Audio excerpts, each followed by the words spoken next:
રાજકોટ શહેર cyber crime બ્રાન્ચના social media monitoring સેલને એવી ઇન્ફોર્મેશન મળી હતી કે અમુક સોશિયલ મીડિયા ઇન્ફ્લુઅન્સર જે છે એ પોતાના ઇન્સ્ટાગ્રામ અકાઉન્ટ્સ ઉપર બેટિંગની અમુક એપ્લિકેશન્સ છે એને પ્રમોટ કરે છે, તેના માટેની રીલ બનાવે છે, તેના માટેની લિંક્સ મૂકે છે.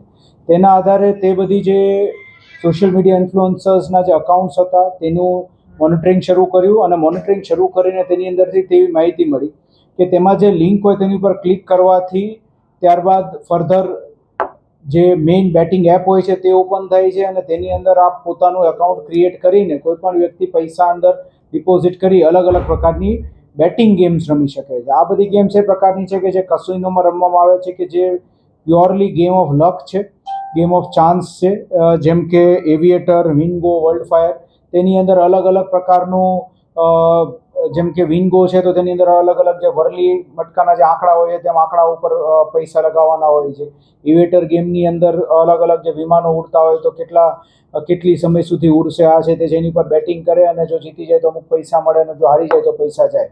એટલે આ પ્રકારની આખી બેટિંગ ગેમ્સ જે છે તે પ્રમોટ કરવામાં આવી રહી હતી અને આ જે બધા જે સોશિયલ મીડિયા ઇન્ફ્લુઅન્સર તેના ફોલોઅર્સ પણ હજારો અને અમુક તો લાખોમાં છે. જેમ કે અત્યારે હાલ 2 ગુનાવા દાખલ કર્યા. તેની અંદર દીપ ગોસ્વામી કરીને એક છે અને બીજો જે છે ધાર્મિક વાઘાણી કરીને.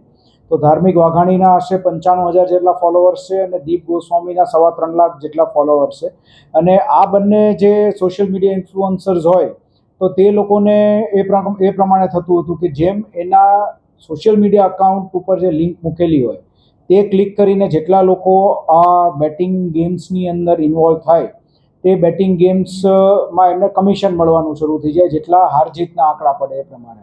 અને એ પ્રમાણે અત્યાર સુધીમાં આ બંને જે સોશિયલ મીડિયાના જે ઇન્ફ્લુઅન્સર્સ છે તે લોકો લાખો રૂપિયા આના મારફતે કમાઈ પણ ચૂક્યા છે.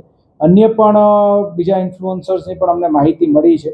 અમારી રાજકોટ શહેર ક્રાઇમ બ્રાન્ચ તરફથી, સાયબર ક્રાઇમ બ્રાન્ચ તરફથી સર્વે વાલીઓને અને નાગરિકોને અપીલ છે કે આપ સૌ લોકો આ પ્રમાણેની કોઈ લોભામણી જે સ્કીમ્સ હોય તેમાં આપ પોતાના પૈસા ઇન્વેસ્ટ ન કરો અને જો આપના બાળકો કે અન્ય યુવાનો પણ આ પ્રમાણે બેટિંગની અંદર પૈસા હારતા હોય તો તે બાબતે ખાસ તકેદારી રાખી અને આ પ્રમાણે કોઈ પણ સોશિયલ મીડિયા ઇન્ફ્લુઅન્સરના ઇન્ફ્લુઅન્સમાં આવીને બેટિંગ તરફ ના જાય. સર, આમાં આ જે લોકો પ્રમોટ કરતા હતા તો સ્ટોરીના કેટલા રૂપિયા લેતા હતા અને કેટલા સમયથી કરતા હતા? આ લોકો જે છે તે લોકો જે લિંક ઉપર મૂકતા હતા એમાં પછી જેમ 7,000 રૂપિયા એક રીલ બનાવવાના એમને મળે, પરંતુ મેઇન વસ્તુ એ હતી કે તેની અંદર કેટલું એમની નીચે જે ટીમ બને અથવા મેમ્બર્સ બને એ લોકોનો હારજીત જે છે એ કેટલા રૂપિયાની થાય છે એ પ્રમાણે એ લોકોને કમિશન મળી જતું હતું.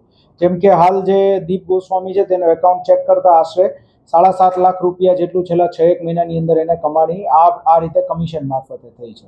તો એ અત્યારે ચકાસણી શરૂ છે અને જે આ બેટિંગ વેબસાઇટ જે ચલાવનાર લોકો છે એ લોકો ઇન્સ્ટાગ્રામ મારફતે અથવા ટેલિગ્રામ મારફતે સંપર્ક કરતા હોય છે સોશિયલ મીડિયા ઇન્ફ્લુઅન્સર્સનો, તો તે બાબતની તપાસ પણ હાલ શરૂમાં છે. હા, તપાસ દરમિયાન જે લોકોની ઓળખ થશે એટલે એ લોકો વિરુદ્ધ પણ કાયદેસર કાર્યવાહી કરીશું. મેં કહ્યું એમ એ અલગ અલગ છે. જેમ કે હાલ જે 2 પકડી છે એમાં ટોટલ આપણે 3 ગેમ્સ મળી છે કે જેમાં વિંગો છે તો તેની અંદર અલગ અલગ આંકડા લખેલા હોય તો એ આંકડાનો આપણે રમવાનું હોય કે નેક્સ્ટ જે ખુલશે, આપણે કેમ વરલી મટકાના આંકડા ખુલતા જાય અમુક સમય, તો આ આંકડો ખુલે તો આટલા રૂપિયા. આ કલરનો એમાં કલર પણ હતા એટલે અલગ અલગ પ્રોબેબિલિટીઝ હતી. કોઈમાં 50% વિનની પ્રોબેબિલિટી છે, કોઈ બેટની અંદર 20% વિનની પ્રોબેબિલિટી છે, અમુક બેટમાં 40% છે. તો ડિપેન્ડિંગ અપોન જે પ્રોબેબિલિટી ઓફ વિનિંગ તો એ પ્રમાણે એના જે હારજીતના આંકડા મોટા નાના થતા રહે. એવિએટરમાં, વર્લ્ડ ફાયરમાં પણ એ જ પ્રકારેનું છે. હાલ જુગારધારાની જે કલમ છે 12 એ મુજબ ગુનો નોંધાયેલો છે અને આની અંદર જે છે એ બેલેબલ ઓફેન્સ છે. વર્ષ દિવસ સુધીની સજા થઈ શકે છે અને ફર્ધર જે આનો ઓનલાઈન બેટિંગનો ઉપયોગ જે પણ થયો છે તો એ ઓનલાઈન બેટિંગનો ઉપયોગ કરીને જે છે એ બીજું ગુનાહિત કૃત્ય થયેલું છે કે કેમ આ પૈસાનું એ તપાસ કરશું તો પછી આગળ કલમનો ઉમેરો ફર્ધર કરવામાં આવશે. એ તપાસનો વિષય છે, હાલ એ ક્લિયર ન થઈ શકે.